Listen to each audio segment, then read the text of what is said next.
नमस्कार, मैं हूं दीपाली राणा। आप देख रहे हैं कमोडिटी राउंड अप और कमोडिटी मार्केट के प्राइस एक्शन स्ट्रैटेजीज पर तो फोकस होगा ही, लेकिन खास चर्चा करेंगे कच्चे तेल पर, जहां पर फेड की मीटिंग से पहले और साथ ही महंगाई बढ़ने की चिंता क्रूड पर हावी होती हुई दिखाई दी है। ब्रेंट क्रूड क्योंकि एक दिन में 2-2.25% टूटता हुआ दिखाई दिया है। क्या यहां से और गिरावट आएगी, क्या करना चाहिए, इस सब पर बातचीत करेंगे।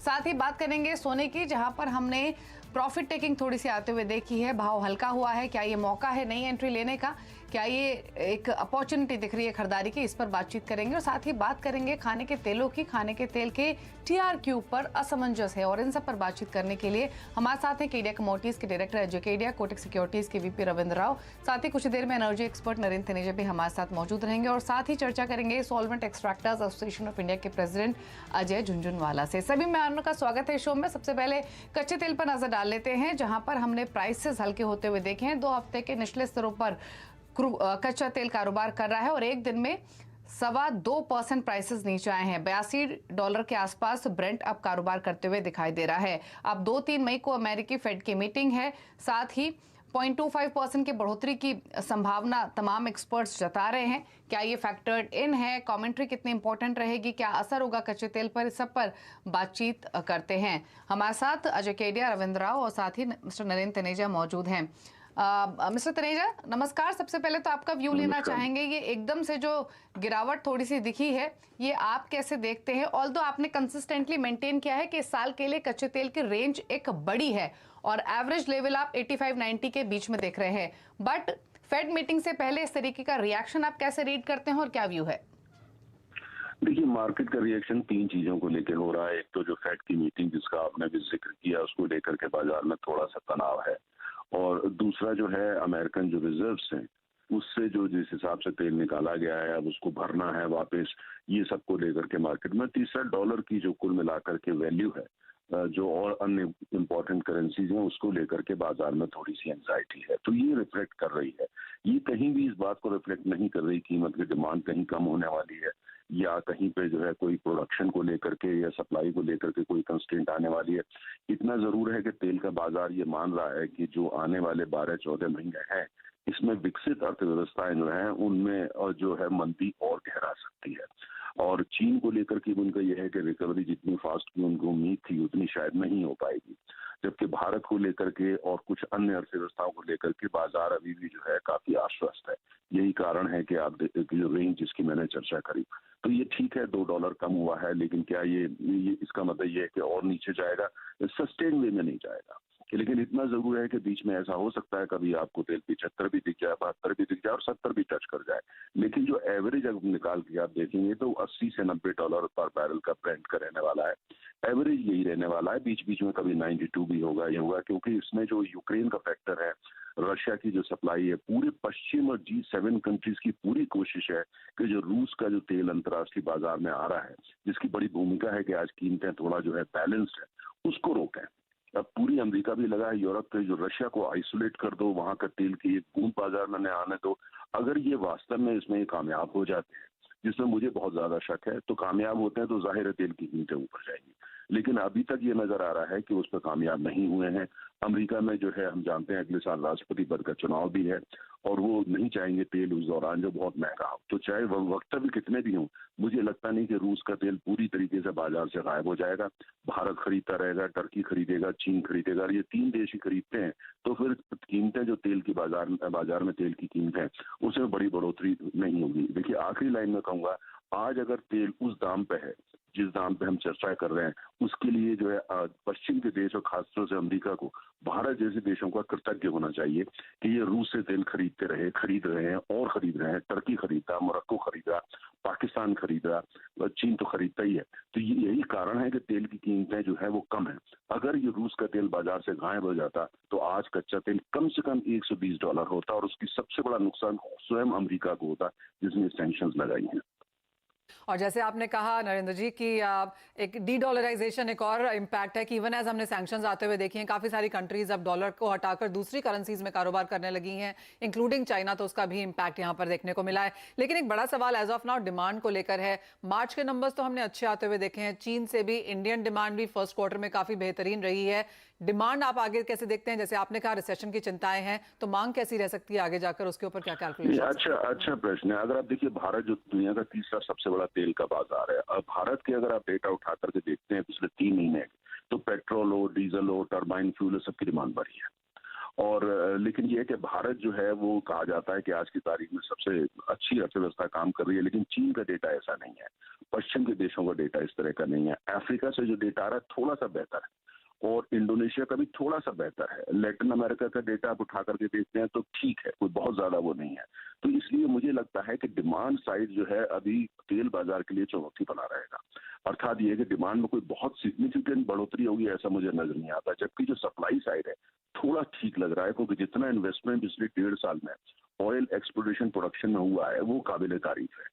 उससे ये लगता है कि सप्लाई साइड की अगर डिमांड बढ़ भी जाए 2% ग्लोबली, तो सप्लाई साइड में कोई कंसर्न नहीं होगी, क्योंकि काफी इन्वेस्टमेंट पिछले 1.5 साल में हो गया, खासतौर से सऊदी अरब की तरफ से, रूस की तरफ से। भारत ने भी इन्वेस्टमेंट काफी किया है, अन्य कई देशों ने किया, खासतौर से सरकारी कंपनियां जिनको नेशनल ऑयल कंपनी या एनओसीज बोलते हैं, उनका इन्वेस्टमेंट बहुत हुआ है। जो प्राइवेट सेक्टर कंपनियां हैं, एक्सॉन मोबिल, शेल, इनका इतना नहीं हुआ। लेकिन कुल मिलाकर के 80% दुनिया का तेल तो इन्हीं के हाथ में, सरकारी कंपनियों के हाथ में, तो इसलिए वो चिंता नहीं है। लेकिन डिमांड बढ़ पाएगी।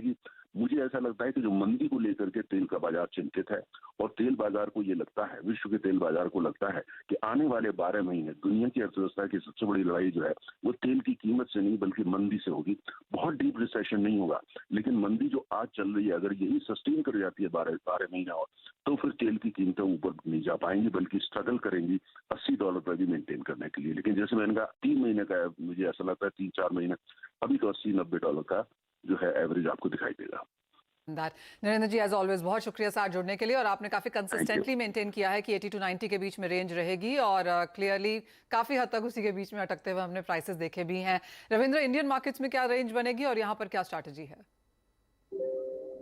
मनीषा, जैसे हमने पिछले बार बताया था कि जो ब्रेकआउट आया था WTI क्रूड में, उसका कंफर्मेशन आना बहुत जरूरी था, अबाउट 83 हाफ $84, जो कि नहीं आया, और उसके बाद हमने एक करेक्टिव मूव देखा है। तो मेरे हिसाब से एक गैप फिलिंग हो सकता है टुवर्ड्स 75 हाफ $76, जहां से हमने एक अच्छा खासा राइज देखा था क्रूड के प्राइसेस में।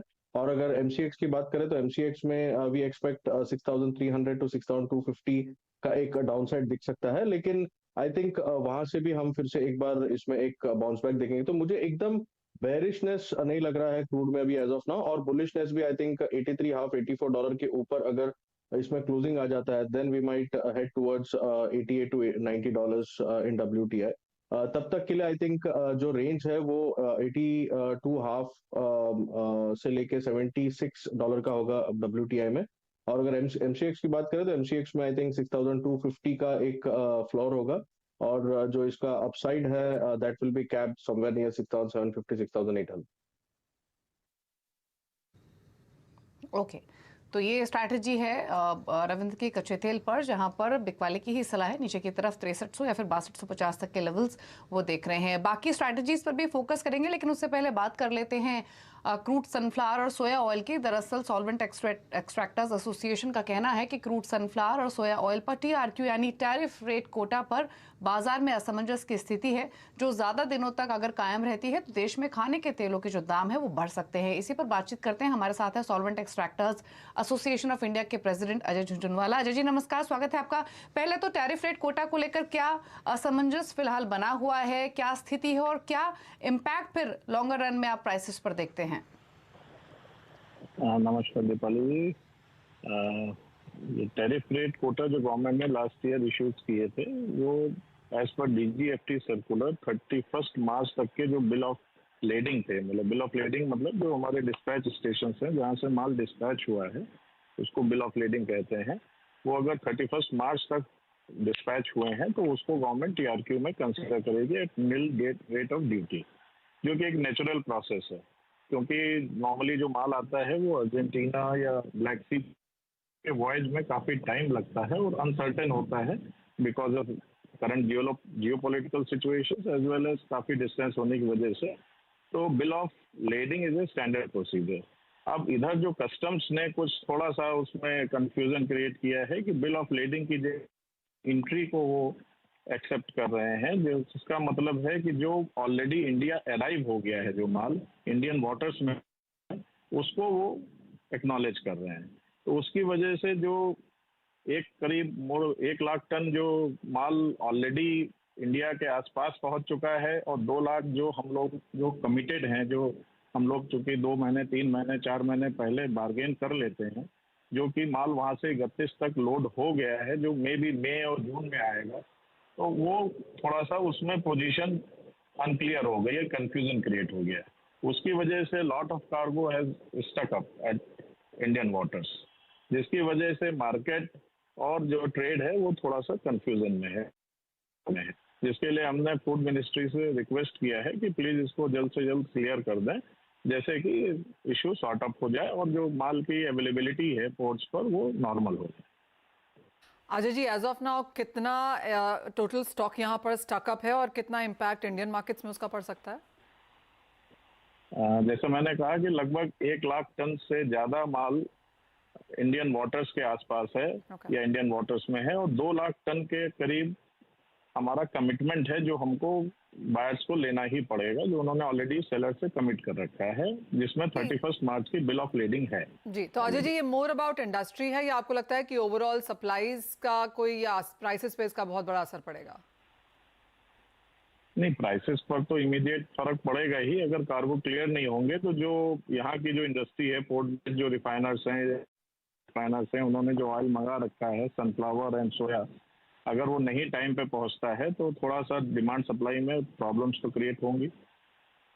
जी जी, as of now Indian markets में ओवरऑल टोटल अवेलेबिलिटी क्या है और डिमांड क्या है सामने? देखिए, अवेलेबिलिटी एज ऑफ नाउ तो मोटा मोटा ठीक है, क्योंकि पीछे से हम लोगों ने पिछले फरवरी को छोड़ दीजिए तो लगभग 10 लाख टन से ऊपर का ही इंपोर्ट पर मंथ किया है। तो मेरे ख्याल से स्टॉक सफिशिएंटली अभी तो है पाइपलाइन में, लेकिन अगर आगे के डिस्टर्ब होते हैं तो मे बी इन 15 डेज और 1 मंथ हमारी सप्लाई लाइन में कोई डिस्टर्बेंस क्रिएट हो।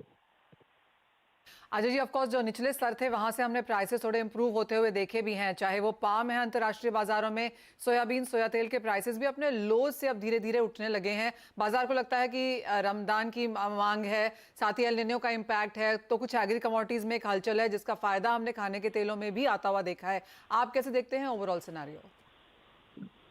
मैडम, ओवरऑल सिनेरियो अगर आप कहिए तो मेरे ख्याल से it is at the bottom level, but हर जगह जो भी एक्सपोर्टिंग कंट्रीज हैं, चाहे मलेशिया है, वहाँ पर भी कुछ जो एजिंग है ट्रीज की या पाम ऑयल प्रोडक्शन थोड़ा सा डिस्टर्ब है। अर्जेंटीना है तो वहाँ करेंसी की प्रॉब्लम है, पीसो वगैरह की, जिसको गवर्नमेंट ने अभी 220 पीसो से नया जो सोया डॉलर दिया 300 पीसो, उसकी वजह से कुछ सप्लाई फिर से रिज्यूम हुई है। ब्लैक सी जो बड़ा रीजन था जिसमें काफ़ी ज़्यादा एक्सपोर्ट वगैरह वहाँ से यूक्रेन से हुआ है सनफ्लावर का बिकॉज ऑफ जियोपॉलिटिकल सिचुएशंस, उसकी वजह से हमको सप्लाई लाइन मिली है। लेकिन अभी तो फिलहाल मेरे ख्याल से कंफर्टेबल है, कोई ऐसा नहीं होना चाहिए, लेकिन एक बहुत बड़ा रिस्क एल निनो का भी आगे दिखाई दे रहा है, जो ऑस्ट्रेलिया में शायद शुरू हो गया है। इंडिया में ऐसा वेदर रिपोर्ट्स कह रही हैं कि शायद इफेक्ट आवे, तो इन सब को देखते हुए सिचुएशन डाइसी है, but prices still are at the half of the highest level and at the bottom level. It may correct further अगर हमारी सप्लाई लाइन डिस्टर्ब हुई तो। ओके, चलिए, शुक्रिया अजय जी अपने व्यूज देने के लिए इस डेवलपमेंट पर और बताने के लिए क्या स्थिति बनी हुई है, क्या इम्पैक्ट पड़ सकता है सप्लाईज पर या प्राइसेस पर। अजय, आपने पूरा कॉन्वर्सेशन सुना मिस्टर झुनझुनवाला के साथ। ऑल्दो वो एक्सपेक्ट कर रहे हैं कि जल्दी ये मैटर सॉर्ट आउट होगा, लेकिन अगर नहीं हुआ तो शॉर्टेज भी हो सकती है, प्राइसेस पर भी इम्पैक्ट दिख सकता है। आपका व्यू क्या है करंट सिचुएशन में प्राइसेस पर? डेफिनेटली काफी इम्पोर्टेंट जो ये अपडेट आया है उसके बाद, लेकिन इससे पहले भी हमने देखा कि सप्लाई साइड काफी इंप्रूव हुई, जिसकी वजह से हमने पूरे ही एडिबल ऑयल पैक में गिरावट देखी थी। बट ये जो पीरियड है वो काफी इंपॉर्टेंट है, बिकॉज इंडिया फेस्टिव सीजन के अंदर है, यहाँ पे डिमांड भी इंप्रूव होती है, और साथ में अगर ऐसा कुछ कंसर्न्स रहेगा वो टेम्परेरी प्राइसेस को एक सपोर्ट दे सकता है, बिकॉज एक तो फेस्टिव डिमांड है और साथ में सप्लाई कंसर्न्स है। बट ओवरऑल जैसे हमने मस्टर्ड और सोया की क्रॉप्स देखी है वो काफी ज्यादा हाई है, तो एक्सपोर्ट में कोई बड़ी तेजी तो नहीं दिखाई दे रहा है, बट जो उम्मीद कर रहे थे कि प्राइसेस में कूल ऑफ आ सकता था वो अब धीरे धीरे आता हुआ दिखाई देगा। तो टाइमिंग मुझे लगता है फेस्टिव को देखते हुए प्राइसेस को थोड़ा अपलिफ्ट जरूर मिल सकता है। ओके, चलिए, तो ये बात रही एडिबल ऑयल पैक की और प्राइसेस की। इसी के साथ एक ब्रेक का भी वक्त हो गया है। ब्रेक के उस पर फोकस करेंगे स्ट्रैटेजीज पर, बातचीत करेंगे बुलियंस की, साथ ही साथ बेस मेटल्स की। जल्द वापस आते हैं ब्रेक के बाद।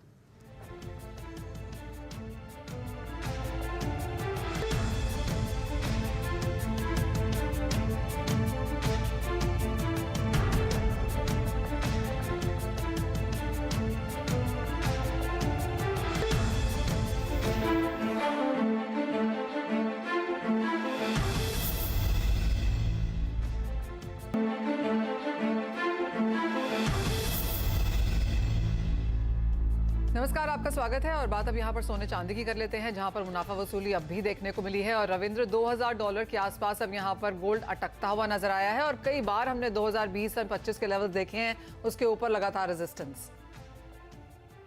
बिल्कुल मनीषा, आई थिंक पिछला जो रैली आया था वो भी करीब करीब 2078 के पास में, the high was close to 2064 on COMEX. उसके आसपास आके वहां से हमने करेक्टिव मूव देखा है। करेक्टिव मूव इसीलिए है क्योंकि जो फेड का रेट हाइक है उसका जो एक्सपेक्टेशन है वो अभी फिर से बढ़ रहा है। पहले एक्सपेक्टेशन ये था कि ये पूरे 2023 में there might be 2 rate cuts going ahead, लेकिन अभी उसका एक्सपेक्टेशन थोड़ा सा कम हो रहा है और there are expectation building for a rate hike in June as well.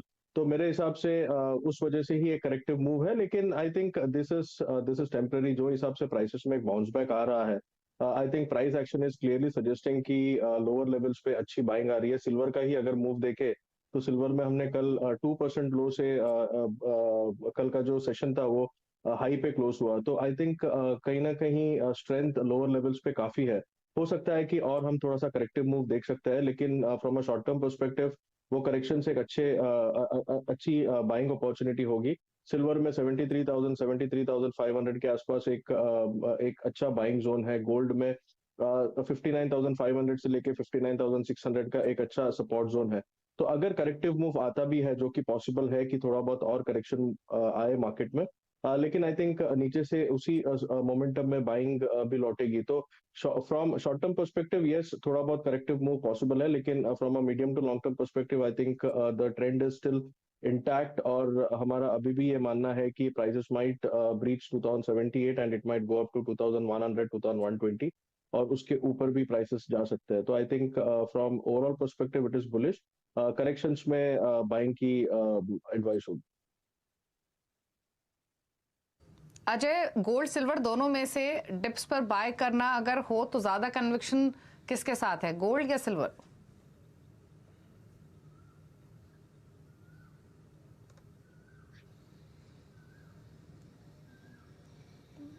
Ajay, आपको ऑडियो आ रही है? हाँ बिल्कुल। देखिए, गोल्ड और सिल्वर दोनों की अगर बात करें तो सिंपल है। अगर हम गोल्ड सिल्वर रेशियो को देखते हैं तो इस वक्त 80 के नीचे आया हुआ है, जो कहीं ना कहीं कंसिस्टेंट देता है कि चांदी में गोल्ड के मुकाबले ज्यादा अच्छे बेटर रिटर्न बन सकते हैं। बट इसके लिए हॉराइजन 6 से 8 महीना या साल भर का लेना चाहिए। टाइमिंग मुझे लगता है कि गोल्ड और सिल्वर के अंदर थोड़ा एक पुल बैक आ सकता है, जो मई की फेड की अपडेट है 0.25 का रेट है उसके चलते। बट बाय ऑन ड्रॉप में अगर पेपर रखेंगे तो मुझे लगता है कि चांदी, बिकॉज इंडस्ट्रियल यूज और जो सिल्वर इंस्टीट्यूट की रिसेंटली जो रिपोर्ट आई थी वहां पे भी देखा गया है कि चीजें इंप्रूव होते हुए दिखाई दी। तो इन्वेस्टमेंट के पॉइंट ऑफ व्यू से मुझे लगता है चांदी बेहतरीन विकल्प रहेगा, जहां पे हम लोग गोल्ड सिल्वर रेशियो को 70 या 70 के नीचे ईयर एंड तक जाते हुए देख रहे हैं, जिसका मतलब है चांदी सोने के मुकाबले ज्यादा बेहतर रिटर्न दे सकती है। और ईयर एंड तक वी आर एक्सपेक्टिंग कि 90,000 तक के लेवल हम चांदी में आते हुए देख पाएंगे। तो डिप्स पे खरीदारी करने की राय है। 70 तक के लोज बन सकते हैं, लेकिन हाईज यहाँ पर 90 के होंगे, तो risk and reward ratio absolutely buying की तरफ यहाँ पर है। एक नजर अब मेटल्स पे डाल लेते हैं, क्योंकि यहाँ पर फिर से मुनाफा वसूली देखने को मिली है। जो परसों की तेजी थी वो अब टोटली गायब होती हुई नजर आई है। रविंद्र, टॉप ट्रेड्स यहाँ पर अब क्या है? वेल मनीषा, आई थिंक जो कल फेड का बेस बुक रिलीज हुआ था उसमें ये एक्सपेक्टेशन आया है कि the economy might be slowing, and this is totally in contrast to the March release, जहाँ पे इकोनॉमी रिजिलिएंट है ये दिखाया गया था। तो आई थिंक उस वजह से ही हमने बेस मेटल्स में एक प्रेशर आते हुए देखा है। लेकिन जैसे मैंने पहले भी कहा है कि कॉपर एक ब्रॉड रेंज में लग रहा है। अगर एमसीएक्स की बात करें तो एमसीएक्स में 800 के ऊपर सस्टेन करना थोड़ा सा मुश्किल लग रहा है, which translates to around $9,100 on the LME. और लोअर लेवल्स देखे तो 8,500 8,600 works out to be a good support. MCX पर 760 758 का एक सपोर्ट है। तो मेरे हिसाब से जब तक कि ये रिसेशन का फियर्स चल रहा है, आई थिंक टिल देन थोड़ा सा डिमांड पिकअप के लिए थोड़ा सा मुश्किल हो सकता है। और एक सप्लाई साइड से एक सपोर्ट मिल सकता है, सप्लाई कंस्ट्रेंट्स और एलएमई इन्वेंटरीज जो कि ऑलमोस्ट 18 मंथ्स लो पर है, I think that is supporting the prices. तो ओवरऑल आई वुड से कि दोनों साइड से ट्रिगर्स है, from supply side as well as from the demand front. तो मुझे लगता है कि ये एक इंटैक्ट रहेगा इसमें, प्राइस मोमेंटम 790-95 का एक कैप रहेगा और लोअर साइड 760 का रहेगा। सिमिलरली एल्यूमिनियम में थोड़ा सा बुलिशनेस आ सकता है, क्योंकि फिर से यूनान प्रोविंस में जो पावर रैशनिंग चल रही है, आई थिंक उसके चलते थोड़ा बहुत अपसाइड हम एल्यूमिनियम में देख सकते हैं। Aluminium prices might go up till 218-220। तो डिप्स में बाइंग करने की एडवाइस होगी in aluminium, but in case of copper and zinc I think it will be for some time एक कंसोलिडेटिव मूव में रहे। ओके, चलिए, तो ये स्ट्रैटेजी रही बेस मेटल्स पर, लेकिन अब एग्री कमोडिटीज की तरफ रुख करें तो एक्शन आपको दो कमोडिटीज में ही दिखाई देगा, एक इसाबगोल और दूसरा जीरा। जीरा 41,000 के ऊपर वापस आकर ट्रेड करते हुए। अजय, पहले इसाबगोल पर राय ले लेते हैं। कल फ्यूचर्स लॉन्च हुए, आज अपर सर्किट पर 4% ऊपर, क्या व्यू आपका या क्या सजेशंस? देखिए, पूरे स्पाइस फैक्ट की अगर बात करें तो मार्च में जो हम अनरेगुलेटेड वेदर जो एडवर्ब देखे हैं, चाहे हम जो वेदर में जो चेंजेस आए उसकी वजह से, चाहे जीरा और चाहे सब हो, दोनों में ही हमने एक अच्छी खासी रैली आप आते हुए देखी है। एक्सचेंज पे आने की वजह से एटलीस्ट एक हेजिंग एक्टिविटी बढ़ सकती है, बट टाइमिंग मुझे लगता है फंडामेंटल जो है वो काफी स्ट्रांग दिखाई दे रहे हैं इस सब के और जीरे के दोनों में। तो टाइमिंग मुझे लगता है कि इस सब में अभी भी बाइंग अपॉर्चुनिटी बनी हुई है, डिमांड एंड सप्लाई को देखते हुए। या प्रोडक्शन अच्छा बताया जा रहा था, बट जो डैमेजेस हुए जिसकी वजह से ये रैली अप है, तो आई थिंक ऊपर में 26,000-27,000 तक के भी लेवल इस सब में देखने मिल सकते हैं। वहीं जीरे की अगर बात करें तो जीरे में भी हमने पिछले 1-1.5 महीने के अंदर काफी बड़ी रैली अप देखी है। नो डाउट फंडामेंटल अभी भी स्ट्रांग है, जो 45,000 तक के भी लेवल हम जीरे में आते हुए देख पाएंगे, बट करंट लेवल पे एंट्री करना थोड़ा रिस्की ज्यादा है। तो I am expecting a pull back towards at least 38,000-37,000 तक का एक बार पुल बैक मिलना चाहिए। बट फंडामेंटल दोनों ही कमोडिटी के लिए काफी बेहतरीन है, जो आने वाले महीने 2 महीने के अंदर प्राइसेस को सपोर्ट करते हुए दिखाई देंगे। ओके, चलिए, तो ये स्ट्रैटेजी हुई, ये सजेशन रहा स्पाइसेस पर। चलिए, शो को समेटने का भी वक्त है। शुक्रिया रविंद्र और अजय, आप दोनों का ही आने के लिए, शो में अपने व्यूज देने के लिए सभी कमोडिटीज पर। मुझे मनीषा जी को दीजिए इसी के साथ इजाजत। ब्रेक के उस पार फ्यूचर एक्सप्रेस। नमस्कार।